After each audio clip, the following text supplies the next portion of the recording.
Mark was a trash bag salesman.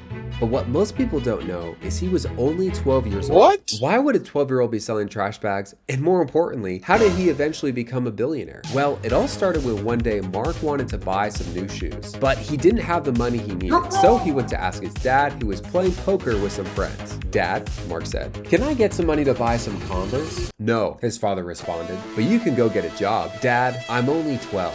Mark responded. One of his dad's friends at the poker table had an idea. "Hey, I got a job for you. I have some boxes of garbage bags you can go sell around the neighborhood." Mark liked the idea, went around the neighborhood, and sold his first trash bag. Little did Mark know it was in this moment that would later give him confidence to become a billionaire. Mark's journey led him to sell his company, broadcasting.com, to Yahoo for a massive $5.7 billion. This turned the young trash bag salesman into the man we know today as Mark Cuban, who owns the Dallas Mavericks and a member of the TV show Shark Tank. Today, we're gonna look through Mark's life and figure out what his secrets to success were, right here on The Science of Winning. Now let's take some time to go down the memory road of Mark Cuban. As I mentioned before, he was selling trash bags, but he also sold playing cards. He said he always made sure that each pack had a Pittsburgh Pirate. 9 and 10. And 9, I was buying and selling baseball cards. Grew up in Pittsburgh, and I take, different packs of baseball cards and make sure there's always a Pittsburgh Pirate player in there. I have the Pittsburgh Penguins, but not the Pirates. More of a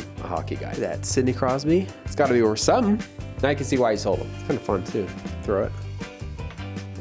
Sorry, Sid. Now, as he was selling baseball cards, he was also obviously going to school. Mark did okay in school, getting B's, sometimes with an A, but honestly, he didn't really apply himself. I'd say the biggest thing he learned from school was just a couple social skills, aside from the few master's classes that he actually snuck into.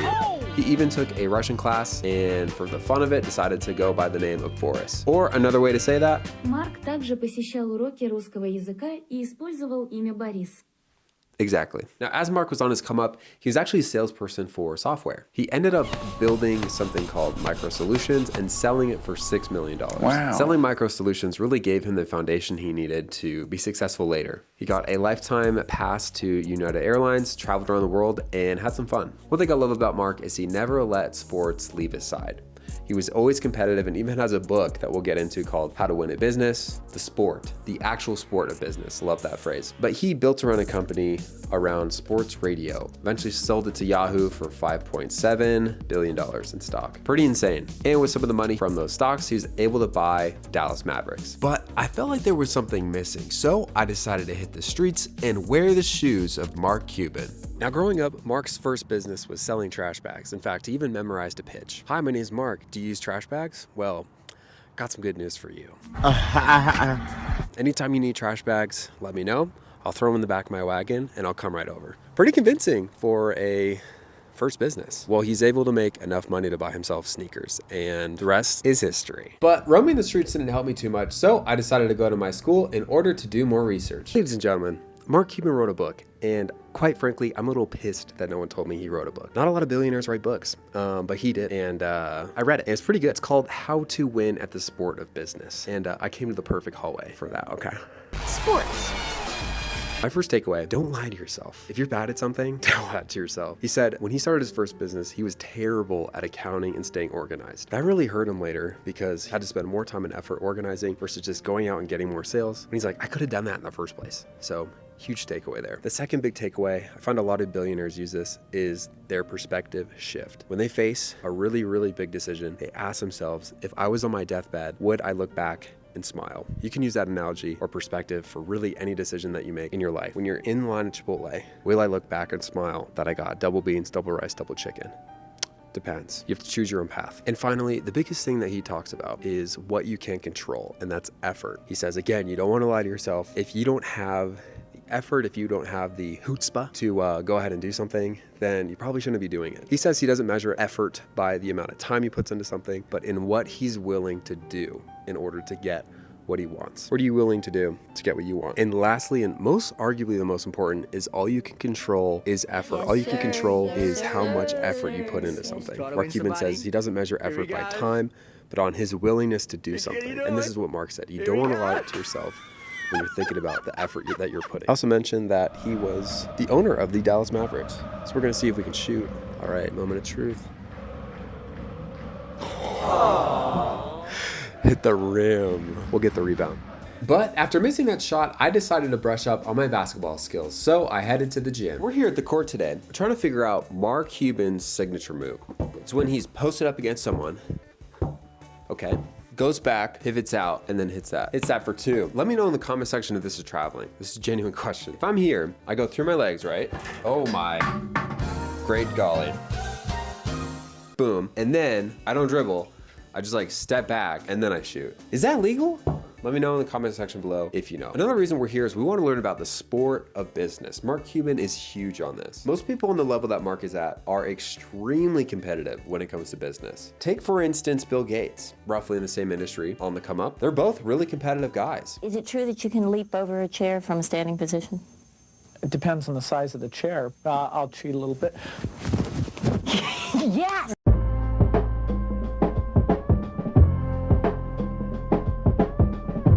Damn, it feels good to be a gangster. In fact, there was a story where Bill Gates stole Mark Cuban's girls. They were at a party. Mark went to get some drinks for them, came back, and they were out there with Bill Gates on the dance floor. Again. That was lucky. It's in his book. Feel free to read it. I think that says a lot. It's not necessarily about money for these guys, although that is a big part of the equation. It's about the game.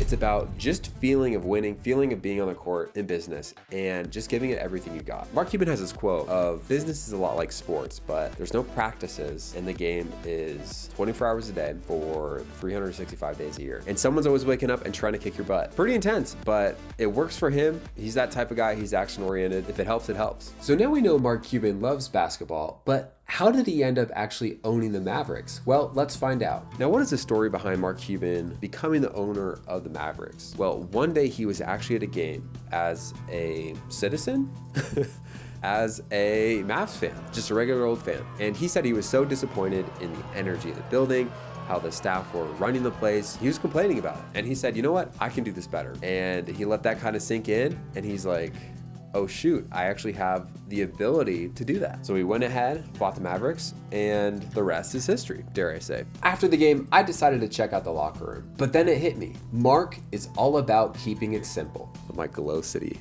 basketball. It's like play at night. Another thing that Mark is very passionate about is mastering the fundamentals. He doesn't want to be too fancy in business. He just wants to do the basic things really, really well. You hear Warren Buffett talk about this.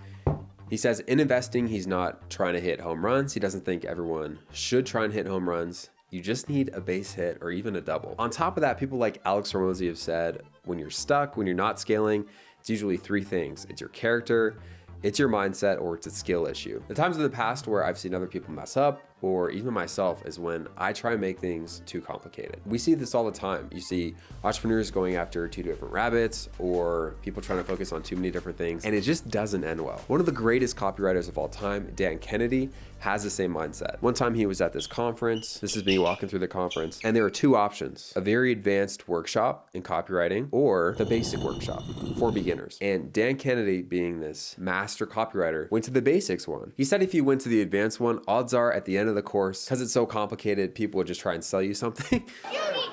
So he's like, I'm gonna go to the basic one and make sure I master my fundamentals. I love it. Now, if we open the question up to you, what fundamentals do you feel like you're missing? Makes you think. But in order for us to really understand Mark Cuban, we have to look at Shark Tank. Now, I cannot talk about Mark Cuban without talking about Shark Tank. I just can't do it. Now, what is Mark's investing criteria? One of the biggest things is Mark isn't scared to tell the truth. Dumbest marketing move ever. I'm out. What? That's it? Seriously. That's Seriously. You got to read the room. Wrong move, wrong time. What are you upset about? Yeah, why? What do you think? The one air fresher from the NBA is the team that beats us in the NBA Conference Finals. Got to know that could backfire. You're a bigger man than that. Cut it out. Yeah, I could be, but I'm not. He abides by this gut instinct and really just goes after things that he knows. He uses his gut to find out if he likes the person and if their business even makes sense. One thing that we can all agree on with Mark is he's passionate. Shark Tank would not be the same without Mark Cuban. 11%. Done. God, you got a deal. Yes! Good. Oh my God, I can't believe I got a deal. I hope you enjoyed it. Click here to watch similar videos.